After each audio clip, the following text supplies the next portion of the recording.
All right, so you don't need anything. Today I'm just reading. Can I just draw? You can draw if you want to draw.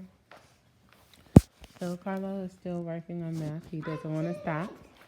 So we're going to let him do that. Okay. Great job. You can't be quiet because we're working on something.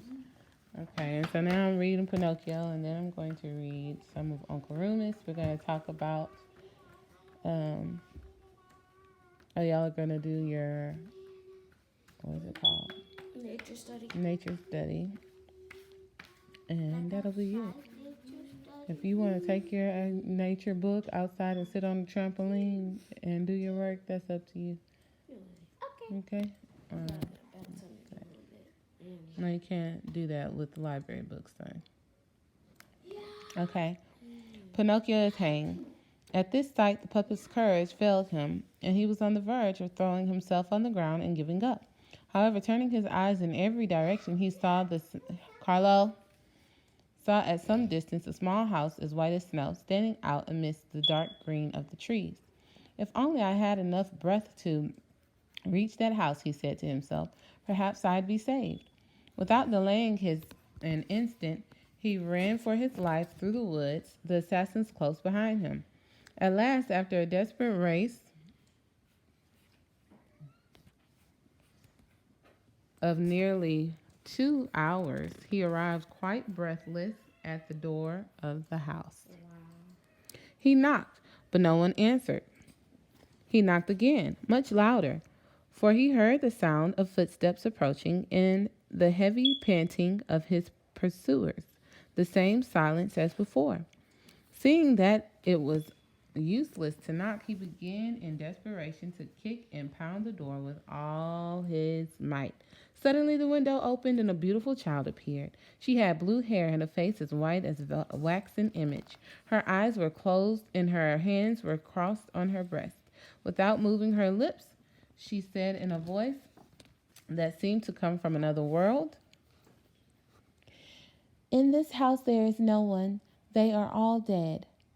Then at least open the door for me yourself, cried Pinocchio pleadingly.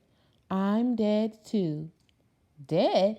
Then what are you doing at the window? I'm waiting for my coffin to come and carry me away. Having said this, she immediately disappeared and the window closed without the slightest noise. Oh, beautiful child with blue hair, said Pinocchio, open the door for the pity's sake. Have compassion on poor boy pursued by assassins. But before he could finish, he was seized by the collar, and the same two horrible voices said to him threateningly, you won't escape from us again. The puppet, fearing that his end was near, trembled so violently that the joints of his wooden legs began to creak, and the gold pieces hidden under his tongue clinked. Now then, demanded the assassins, would you open your mouth? Yes or no? No, answered. Leave it to us.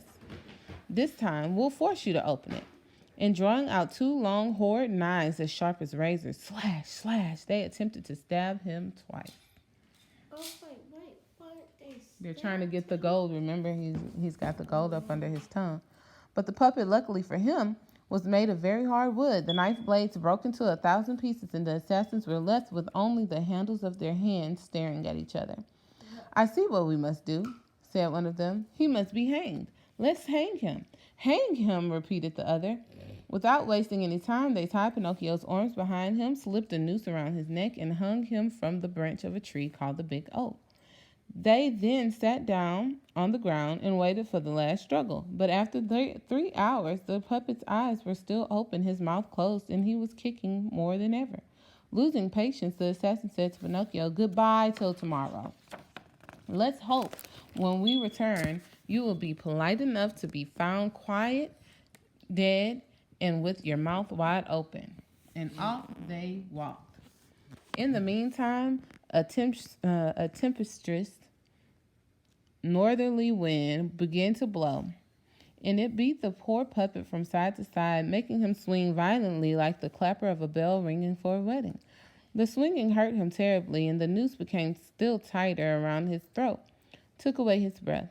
Little by little, his eyes began to grow dim, but even though he felt the death was near, he continued to hope that some charitable person would come to his assistance before it was too late. But when, after waiting and waiting, he found that no one came, he remembered his poor father, and thinking he was dying, he stammered, "Oh, Father, Father, if only you were here." His breath failed him, and he could say no more. He shut his eyes, opened his mouth, stretched his legs, gave a long shudder, and hung stiff.